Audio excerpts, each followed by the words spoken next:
자, 오늘 여기 본문에 보면 이제 바울이 1차, 2차, 3차 전도 여행을 마치고 드리고 예루살렘으로 올라가기 전에 마지막 오늘 주신 말씀이 기록되어 있습니다. 그래서 이 말씀 속에서 하나님이 우리에게 주시는 음성을 듣고 또 은혜를 받는 시간을 가지려고 합니다. 자, 우리 8절부터 한번 읽어봅시다. 8절 시작. 우리가 모인 윗다락에 등불을 많이 켰는데 유독으로 하는 청년이 창에 걸터 앉아있다가 깊이 졸더니 바울이 강론하기를 더 오래 하며 졸음을 이기지 못하여 3층에서 떨어지거늘 일으켜보니 죽었는지라. 바울이 내려가서 그 위에 엎드려 그 몸을 안고 말하되 떠들지 말라, 생명이 그에게 있다 하고 올라가 떡을 떼어 먹고 오랫동안 곧 날이 새기까지 이야기하고 떠나니라. 사람들이 살아난 청년을 데리고 가서 적지 않게 위로를 받았더라. 그 드로아 지방에서 있었던 일이 오늘 기록되어 있습니다. 바울이 오랫동안 말씀을 전하였습니다. 아마 큰 공간이었던 것 같죠. 많은 사람들이 모였던 것 같습니다. 바울이 마지막 기회라고 생각하고 많은 시간을 걸려서 하나님의 말씀을 전합니다. 밤늦게까지. 근데 여기 유두고라고 하는 청년이 있었어요. 유두고란 이름은 주로 노예들이 가졌던 이름이라고 합니다.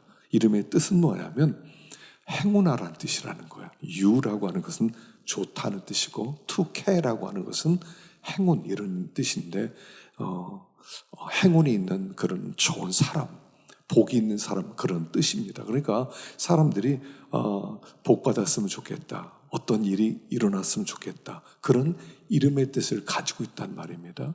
근데 이 청년이, 이 노예가 그 당시에는 자유인과 노예가 함께 모여서 예배를 드렸으니까, 함께 모여서 예배를 드릴 때 자리가 없으니까 3층 다락으로 올라간 것 같아요.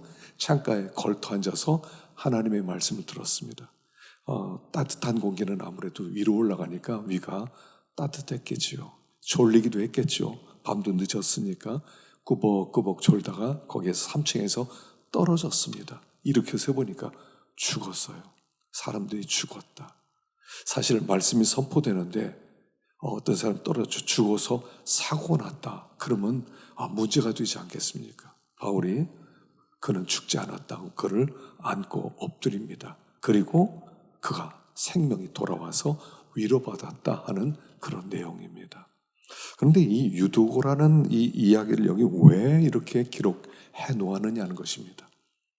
유두고, 행운아, 복 있는 사람, 어떻게 좀 복 좀 받고 살았으면 좋겠다, 어떤 일이 일어났으면 좋겠다는 그런 이름의 뜻인데 그가 말씀이 선포되는 그 자리에 있었다는 것입니다. 초점은 졸다가 떨어져 죽었으니까 졸지 마라 하는 그런 메시지가 아니에요. 사실은요, 말씀이 있는 곳에 함께 있었다 하는 것이 중요하다는 거예요. 졸았습니다. 안 졸아야 되겠죠. 졸면 죽을 수 있어요. 근데 그게 초점이 아니에요. 어떤 때 졸려요. 저도 이렇게 외부 강사서 설교할 때는 어떤 때 여기서 졸아요. 꾸벅꾸벅. 안 졸아야 되는데 어떤 때는 이렇게 긴장이 풀리고 그러면 졸리기도 해요. 가능은 안 좋으셔야 되겠죠. 그런데 그 말씀이 있는 곳에 그 유두고가 있었다는 것입니다. 그리고 그곳에 바울이 있었다는 것입니다. 그리고 그를 다시 살려주셨다는 것입니다. 행운하죠, 뭐 사실은. 어떻게 행운아가 되었습니까? 어떻게 복 있는 사람 되었습니까? 그가 말씀이 있는 곳에 같이 있었다는 것입니다.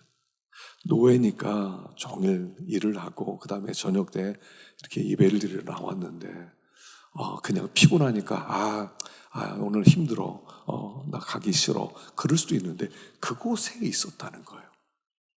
여러분, 말씀이 선포된 곳에 있었다는 것이 복이란 말입니다. 들어야 돼요. 여러분, 하나님이 은혜로 우리를 인도하시고 은혜로 살리시는 거예요. 이 사람은 은혜 받은 사람이라는 거예요. 그래서 유두고란 이름은 행운하라는 뜻인데 성도들 얘기하는 거예요. 사실 우리예요. 행운합니다. 우리가 어쩌다가 예수를 믿었습니까? 어쩌다가 말씀이 있는 곳에 우리가 있게 되었습니까? 어떻게 하다가 뭐 졸든 뭐 어떻게든 듣든 안 듣든 말씀이 있는 곳에 함께 있었다는 것, 은혜가 선포되는 곳에, 은혜가 흐르는 곳에 있었다는 것, 그래서 구원을 받은 거죠. 하나님의 말씀이 우리에게 들어와서 행운아들이 되었다는 거예요. 그래서 여기 유두고는요, 구원받은 성도를 예표하는 이름이에요.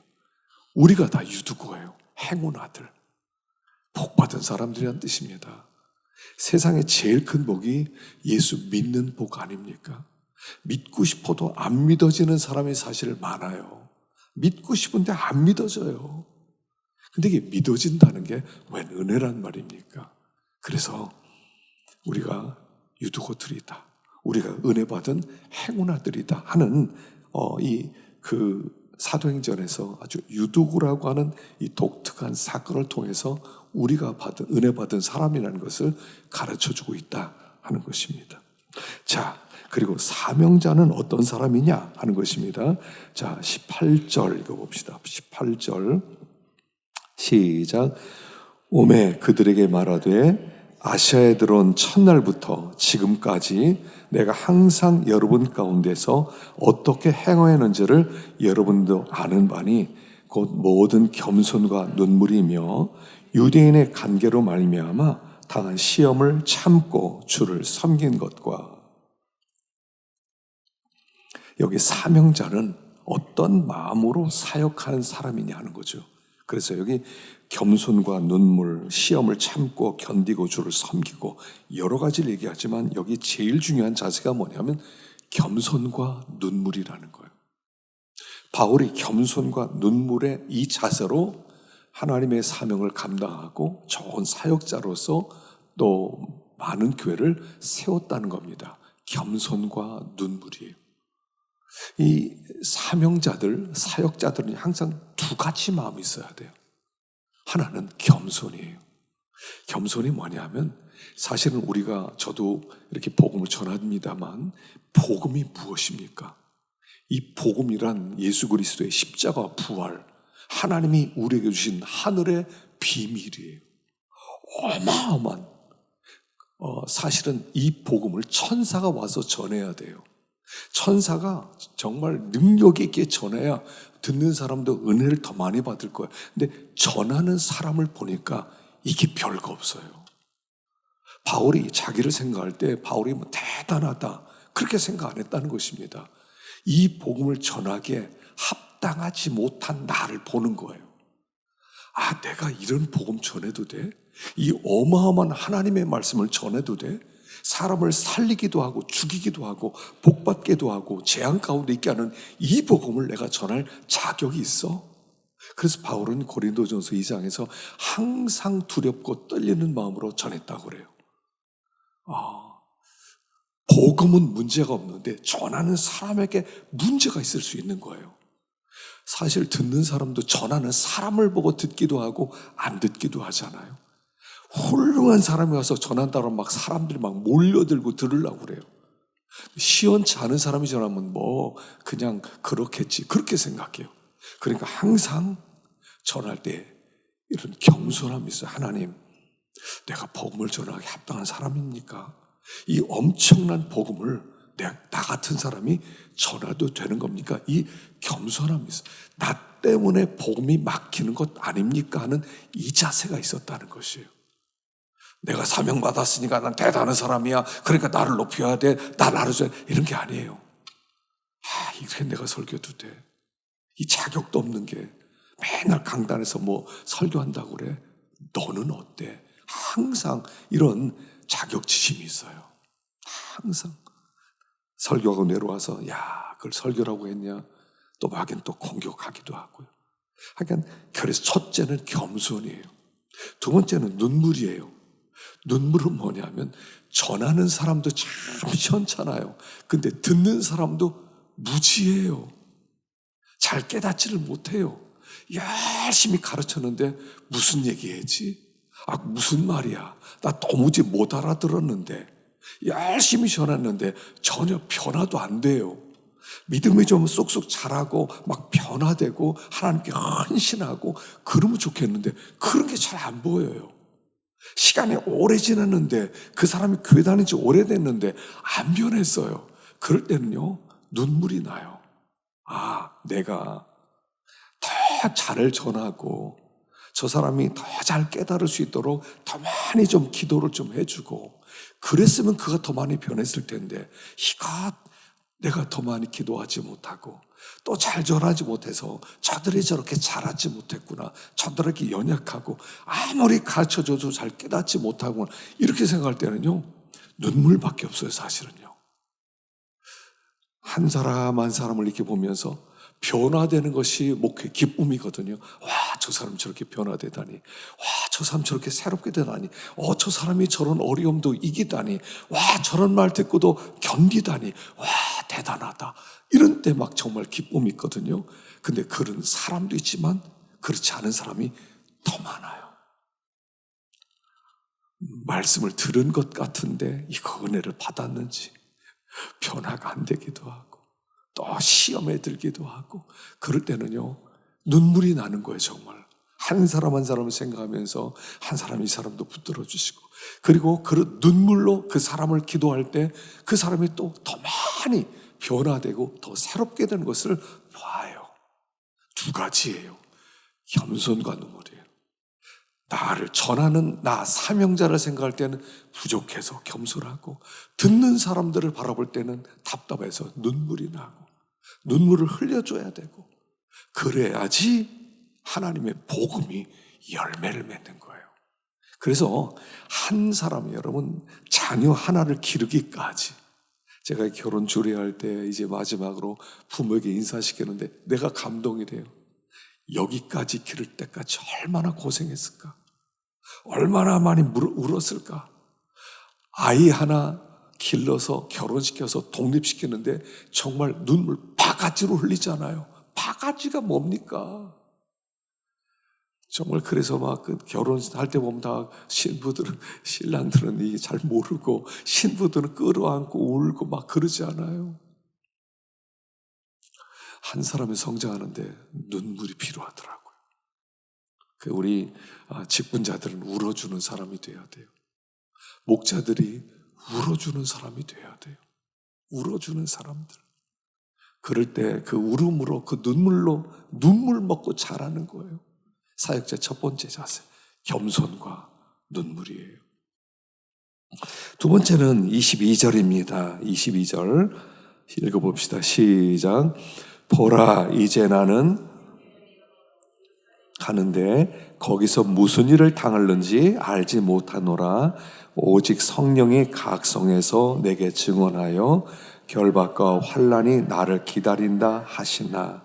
두 번째는요, 성령께 매이는 거예요. 성령께 매여야 돼.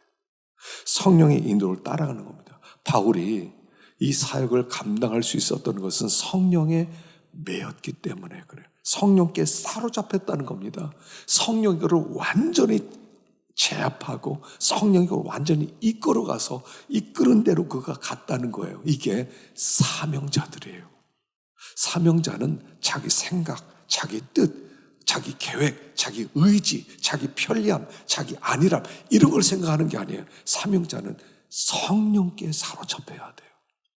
항상 성령을 충만함을 사모하고 성령을 근심시키지 말고 성령을 소멸시키지 말고 성령이 어디로 나를 이끌어 가시는가, 성령이 나에게 무슨 말씀을 하시기를 원하는가, 나에게 무엇을 순종하기를 원하시는가, 거기에 예민하게 반응을 해야 돼요.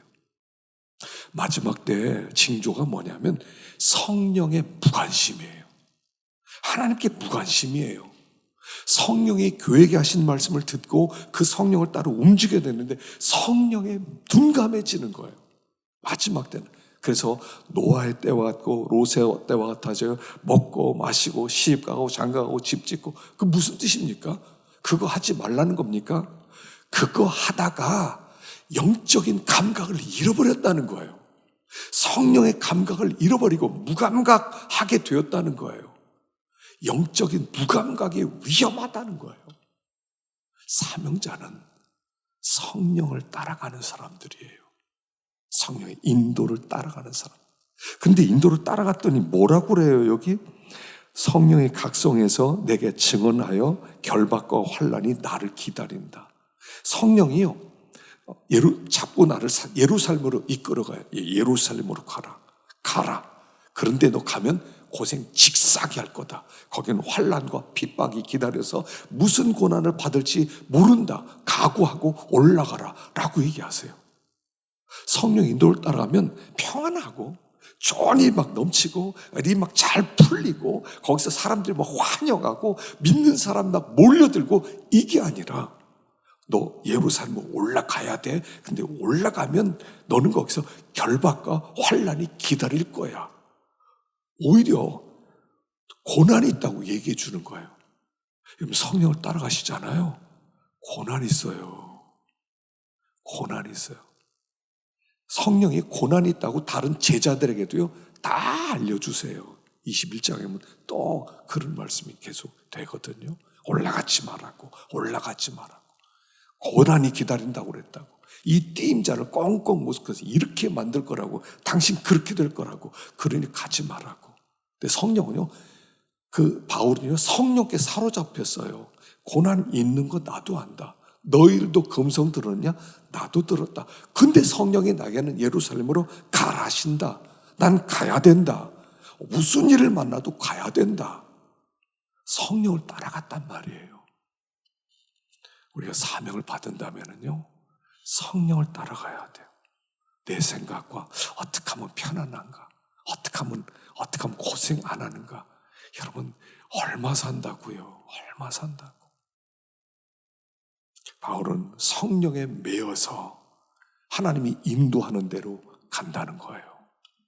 거기에 무슨 일이 기다린다 하더라도 하나님이 가라 그랬으니까 난 갑니다 라고 얘기하는 거예요. 세 번째 24절 읽어봅시다. 시작.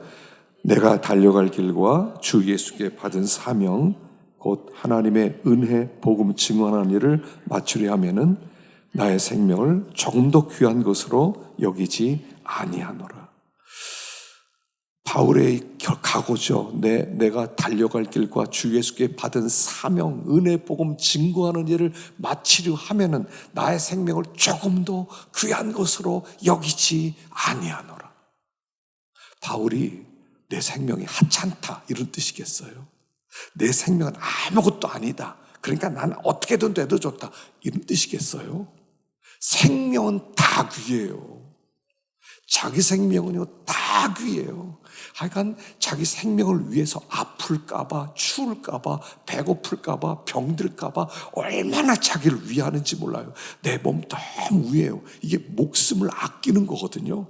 그런데 사명을 생각하는 순간 내 생명은 귀하게 여기질 않는 거예요. 그 생명이 워낙 중요한 일이고 워낙 영원한 거고 하나님이 우리에게 맡긴 일이기 때문에 이것만 생각하면 내 생명이 아깝지 않은 거예요. 그냥 그 사명이 생명 위에 있는 거예요. 이 사명을 위해서라면 내가 무슨 일이라도 하고 싶은 거예요. 하나님의 사명을 나에게 주셨는데 이 사명 감당할 수 있다면 내가 어떻게 돼도 좋은 거예요. 내가 아파도 괜찮고 매 맞아도 괜찮고 욕 먹어도 괜찮고 어떻게 되든 괜찮은 거예요. 그게 사명을 발견한 사람이에요. 사명. 예전에 저는 그 양화진에 가면요, 그 루비 레이첼 캔드릭이라는 여자 선교사가 묻혀 있거든요. 그 묘비에 이런 말이 써 있어요. 내 생명이 1000개라면 그 1000개는 다 조선에게 난 바치고 싶다. 이 사람이요 1907년 9월 달에 한국에 들어와요. 24살 때. 텍사스 사람이거든요. 그런데 그 다음에 1908년 1년도 안 돼서 6월 달에 맹장염 걸려요. 그 맹장염으로 조선에서 세상을 떠나요. 쉽게 지금이야 맹장염 수술도 아닐 만큼 아주 간단한데 그 당시에는 맹장염 빨리 수술하지 않으면 복막되고 그럼 죽잖아요. 죽어요. 근데 마지막으로 그가 가족에게 쓴 편지에 이게 있는 거예요. 내가 조선에 와보니까 내 생명 1000개라도 여기에 다 주고 싶다. 이게 사명이에요. 이게 사명 발견한 사람이에요. 근데 이 사명 발견한 사람이 가장 행복한 사람이에요. 이 귀한 생명 뭐 어떻게 바쳐야 됩니까? 어떻게 바쳐야 가장 잘 쓰는 겁니까? 저는 우리 이제 이 꽃꽂이 할 때마다 뭘 느끼냐면요. 여러분, 꽃이요, 며칠 피어있다 지겠어요. 지면 얼마나 그 꽃, 이렇게 진 꽃을 한번 보셔요. 얼마나 하찮아요. 근데 지기 전에 얼마나 아름다워요. 이 꽃의 최고의 아름다움. 이걸 어디다 써야, 이걸 잘 쓰는 거예요. 나는 너무 예뻐. 나는 예쁘니까 나는 그냥 이대로 있다가 나는 며칠이라도 이렇다가 난 시들을 거야. 그거보다 난 가장 최고를 하나님께 드려야지. 이 꽃들이 저는 그런 것 같아요. 나의 최고의 아름다움을 하나님 앞에서 예배해 성도들에게 하나님께 영광 돌린 이 자리에 있는 게 최고의 영광입니다. 그게 우리의 사명이에요. 이 발견한 사람이 복된 거죠.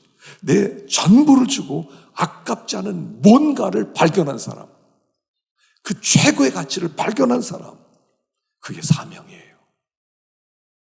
얼마나 잠깐 지나가지 않습니까? 잠깐이면 지나가요. 잠깐이면 지나가는 그 삶 속에서 이 귀한 걸 어디다 바치지?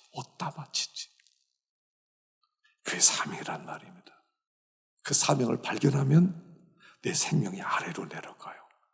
생명을 위해 살잖아요. 다 생명. 나 편해야 돼. 고생 안 하면 안 돼. 나 아프면 안 돼. 나를 위해 살아야 돼. 아무도 나 건드리면 안 돼. 이러다가 그 나를 위해 살다가 그냥 시들어버리는, 자기를 위해 살다가 그냥 시들어버리는, 그보다 이걸 드려도 아깝지 않은 그걸 발견한 거, 그게 예배고 그게 사명이잖아요. 우리 성도들이 있고. 그래서 사명을 발견하는 거, 사명자는 사명을 발견해야 돼요. 자, 그러면 교회는 어떤 곳이냐 하는 것입니다. 자, 그 28절 한번 읽어봅시다. 28절 시작. 또는 온 양떼를 위하여 삼가라. 성령이 그들 가운데 여러분을 감독자로 삼고 하나님이 자기 피로 사신 교회를 보살피게 하셨느니라. 교회를 최고로 엄청난 최고의 가치로 두는 거죠. 하나님이 자기 피로 사신 교회예요. 피로 샀대요. 이 교회가 세워지기 위해서 하나님이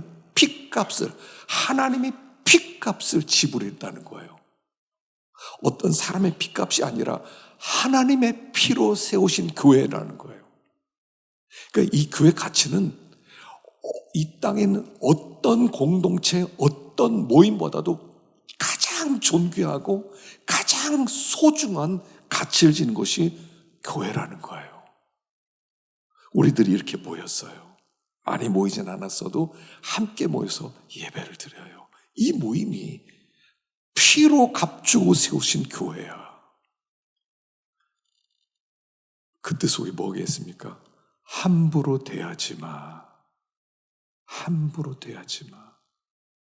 우리들이 이렇게 모여서 예배를 드리지만 또 다른 교회도 이렇게 저렇게 모여 예배를 드릴 거예요. 근데 교회가 완전해요? 교회가 완전한 사람들이 모여서 거룩하고 깨끗하고 의롭고 신사적인 이런 사람들이 모여서 하나님께 예배를 드려요. 우리 하나하나가 얼마나 보잘것이 없어요. 우리 하나하나가 얼마나 하나님의 말씀대로 살지도 못하고 닮아가지도 못했어요. 그러니까 욕하기가 너무 좋다는 거예요. 비판하기가 너무 좋다는 거예요. 아이고 저거 그냥, 아이고 저걸 살려주고 그냥, 아이고 저게 사람이야, 저게 교회 다닌다고 그래. 얼마든지 말할 수 있다는 거예요. 그런데 조심하라는 거예요. 그 사람이 피로 값주고 사신 교회라는 거예요. 건드리지 마. 절대로요, 교회에 대해서 나쁜 말 하지 마세요. 집에서 부부끼리 애들이 다 들어요. 하여간 집에서 부부끼리라도 교회에 대해서 나쁜 말 하지 마. 우리 교회는 말이 이게 이렇고 저게 이렇고 목사님만 이래. 이런 얘기 하지 마세요. 아예 하지 마세요. 피로 값졌어요. 우리는 비록 이래도 하나님의 영광스러운 아들이에요. 왕이 이렇게 순행을 하기 위해서 그냥 아주 평범한 그냥 선비 차림을 하고 간다더라도 그는 왕이에요. 변사또 이야기 춘향 듣자인데 그 이몽룡이 어사가 됐죠. 왕이 직접 파송한 암행어사가 됩니다. 근데 내려올 때는요, 행색이 완전히 거지 행색으로 내려와요. 거지 행색으로 내려서 그냥, 그리고 나서 여기 주워다 먹고 거기 와가지고 그 옆에서 그 이몽룡 뭐 잔치 있다고 그러니까 개걸스럽게 먹는 모습이 있어요. 막 그러니까 누굽니까 춘향이 엄마였던 월매인가 저렇게 우리 딸을 버려놓고 저기 그 거지 챙색으로 왔다고 막 그렇게 하죠. 거기에 이야기 맞바람에 개눈 삼키듯 밥을 먹었다 이런 얘기가 나와요. 거지처럼 막 손가락으로 집어먹어요. 그래도 그건 암행어사예요. 이게 우리의 실체고 우리의 정체. 함부로 대하지 말라는 거예요. 하나님은요 교회를 건드리면 그냥 두질 않으세요. 피로 값죠. 이거는요 그냥 수천 년 동안 내려온 진리예요. 교회는 귀하다. 가끔씩 교회가 이 모양이냐고 이렇게 교회인지 물론 어르신들이 한국 교회는 문제라고 하는데 그분들 어르신이가 그러지만 저는 그것도 별로 안 좋은 것 같아요. 원래 교회가 문제 없었어요? 지금만 이랬어요? 아니에요. 2000년 동안 이 모양 이 꼴이었어요. 그래도 영광스러운 교회예요. 피로 값주고 세우신 교회. 함부로 말하지 마세요. 아이들 머릿속에 이 교회는 이제 시원찮아 이게 들어가면 그 아이는 망친 거예요. 그냥 망쳤어요. 교회를 우습게 여기면 끝난 거예요. 공부 1등 서울대 어쩌고 다 필요 없어요. 교회를 우습게 여겼다. 그 아이 저주한 것과 똑같아요. 교회는 피로 값주고 세우셨어요. 발발 떨어야 돼요. 교회 올 때는요 발발발 떨고 교회 와서 조심스럽고 사람들 할 때 서로가 조심하고 항상 그렇게 해야 돼요. 저 사람 귀하다. 이 사람 귀하다. 다 귀하다. 귀한 사람들이에요. 우리는 천국에서 영원히 살 자들이에요. 아주 현찮은데도요 하나님이 믿음 주셔서 겨자씨만한 믿음 보고 소중하다고 여기세요. 완전한 사람을 얘기하는 게 아니에요. 도덕적으로 의로운 사람 아니에요. 그냥 형편없어요. 근데 믿음 하나 가지고 있어요. 하나님 앞에 예배 시간에 앉아서 예배 드린다고 앉아있고 말씀 듣는다고 졸면서 앉아있고 그 사람을 하나님은 귀하다고 여겨주시는 거예요.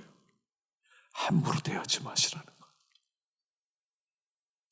다시 한번 회개하고 다시 한번 조심하고 피로 값주고 세우신 교회라는 것입니다. 두 번째 29절 30절 29절 30절 시작. 내가 떠난 후에 사나운 이리가 여러분에게 들어와서 그 양떼를 아끼지 아니하며 또한 여러분 중에서도 제자들을 끌어 자기를 따르게 하려고 어그러진 말을 하는 사람들이 일어날 줄을 내가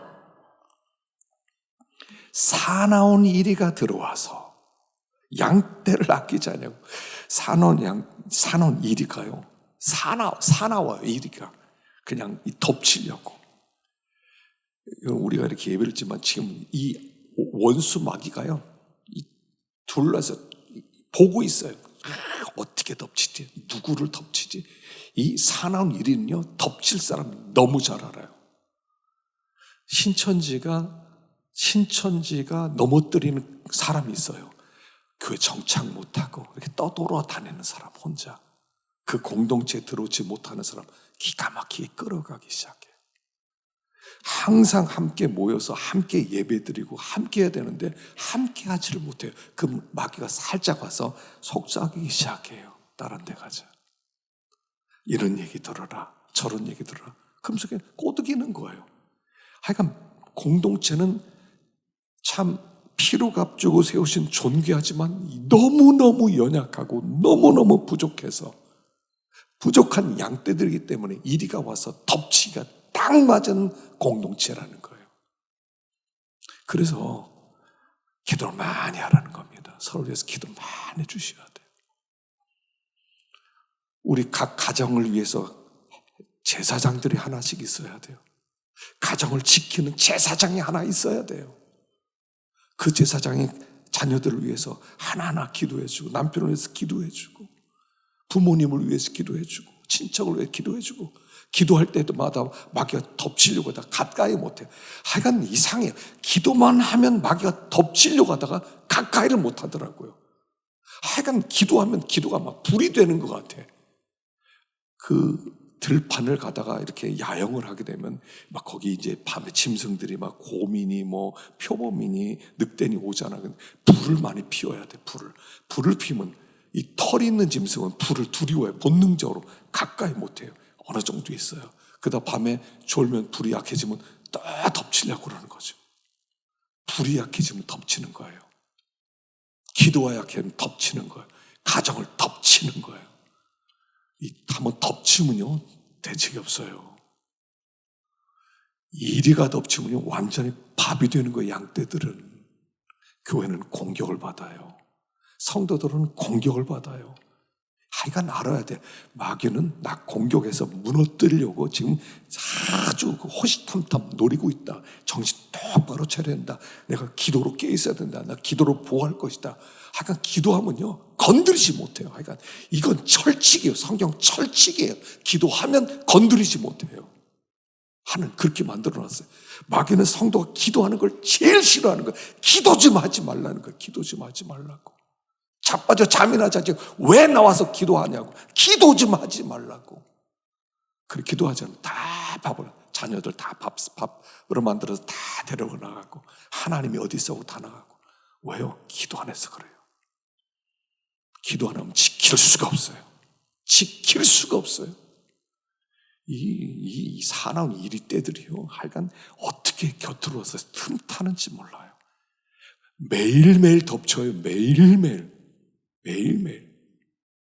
믿음의 방패를 가지고 그리고 기도 화살을 쏘고 성령의 검을 들고 매일 싸우지 않으면 지쳐버리면 쓰러지는 거예요. 쓰러져야 돼요. 하여간 기도로 이겨나가는 거예요. 교회는 사나운 공격을 받는 일에 공격을 받는 공동체라는 것이죠. 자 마지막으로 32절 시작. 지금 내가 여러분을 주와 및 그 은혜의 말씀에 부탁하노니 그 말씀이 여러분을 능히 든든히 세우사 거룩하게 하심을 입은 모든 자 가운데 기업이 있게 하시리라. 이제 바울이 이 밀레도 지역을 떠납니다. 떠나기 전에 에베소 교회 모든 장로님들도 모으고 주변에는 모든 사람들 마지막 인사를 하는 거예요. 이제 당신 얼굴 보지 못할 것입니다. 이게 마지막일 것입니다. 난 예루살렘 올라가서 난 죽을 것입니다. 난 각오했습니다. 그리고 마지막 그들에게 하는 얘기가 20장이에요. 20장이 그래서 정말 감동적이고 감격적인 얘기예요. 울면서 헤어지는 거예요. 울면서 통곡하면서 서로 끌어안고 천국에서 만납시다. 인사가 그랬을 거예요. 우리 천국에서 만납시다. 바울이 다 끌어안고 그러면서 마지막으로 이렇게 해요. 내가 여러분을 주와 그 은혜 말씀에 부탁하노니, 이 부탁한다는 것은 맡긴다는 뜻이에요. 은혜 말씀에 맡깁니다. 그 말씀이 여러분을 든든히 세울 것입니다. 거룩하게 하심을 입은 모든 자 가운데 기업이 있게 하실 것입니다. 자, 교회는 누가 지켜요? 사람이 지키는 게 아니라는 거예요. 장로님들께 교회를 맡깁니다. 장로님들 교회를 위해서 잘 수고해 주세요. 이렇게 말하잖아요. 장로가 못 지켜요. 새로운 리더 목사님이 와서 후임 목사님이 잘 이 교회를 맡깁니다. 이 교회를 좀 지켜주세요. 그 사람도 못 지켜요. 그는 사람에게 교회를 맡기지 않았다는 거예요. 조직에 맡긴 것도 아니에요. 조직을 잘 구성해서 조직에서 다 모든 걸 다 부서 나누고 사람들 다 맡겨서 여러분들이 일하십시오. 조직이 못 맡아요. 교회는 하나님만 지키는 거예요. 이 하나님께 맡긴다는 것을 은혜 말씀께 부탁하노니 이렇게 얘기하는 거예요. 은혜 말씀에 이 교회를 맡깁니다. 그러니까 그동안 바울이 열심히 말씀을 가르쳤어요. 복음을 열심히 증거했어요. 그러니까 그 여러분들이 들은 말씀, 여러분들 심령 가운데 새겨진 그 말씀이 여러분을 지킬 것입니다. 말씀이 지키는 거예요. 그러니까 말씀 들을 때요, 잘 들으셔야 돼요. 여러분 말씀 잘 듣고 믿음이 견고해지면 그 말씀이 나를 지켜요. 성령님은 말씀을 통해서 일하시는 분이거든요. 그렇기 때문에 말씀이 내 안에 충만해지고 은혜 받은 게 충만하고 책임질을 많이 해서 말씀이 내 안에 풍성해지면 그 말씀을 붙들고 성령이 가면 안 된다, 이건 이렇게 된다, 저건 저렇게 된다, 이 문제는 이렇게 판단해라, 하나님의 뜻은 이것이다, 말씀으로 이렇게 갖춰줘요. 그럼 든든해지는 거예요. 지금 그걸 얘기하는 거예요. 은혜 말씀께 부탁한다. 하여간 시간 되는 대로 말씀을 듣는 그 자리에 항상 있고, 말씀을 베레아 사람들처럼 신사적으로 그러한가 상고하고, 말씀을 또 암송하고 묵상하고, 그 말씀이 우리를 지키는 게 하나님이 우리를 지키시는 거예요. 하나님이. 마지막 때는요, 그래서 말씀이 견고해져야 돼요. 말씀이 굳게 서야 돼요. 그 말씀께 맡긴 하나님, 이 교회는 말씀이 지키는 것입니다. 말씀으로 견고해진 사람은 안 흔들리고, 말씀이 없는 사람은 흔들리고, 그렇게 돼 있어요. 말씀밖에 없어요. 은혜 말씀께 부탁합니다. 사나운 이리들이 올 것입니다. 공격을 받을 것입니다. 이 사회가 어떻게 흔들릴지 모릅니다. 그러나 은혜 말씀께 여러분을 맡깁니다. 그 말씀이 여러분을 든든히 세울 것이고, 하나님이 그 말씀을 통해 여러분들을 세워나갈 것입니다. 바울이 떠나면서 내가 세운 이 교회 어떡하지? 아, 하나님이 주인이시지, 하나님이 그 은혜 말씀으로 교회를 다스리지, 내가 왜 걱정하지? 이런 뜻이기도 해요. 너무 걱정하지 맙시다. 말씀 위에만 굳게 서면 되는 거예요. 그리고 그 말씀으로 주님을 바라보는 거예요. 그러면 하나님이 지키세요. 여러분 너무 걱정하지 마세요. 끝까지 신앙생활 잘할 수 있을까? 걱정하지 마세요. 우리 하나님이 지키신다. 하나님이 주인이시다. 그 믿음으로 나가기만 하면 어떤 상황에서도 흔들림 없이 우리는 승리하게 될 줄로 믿습니다.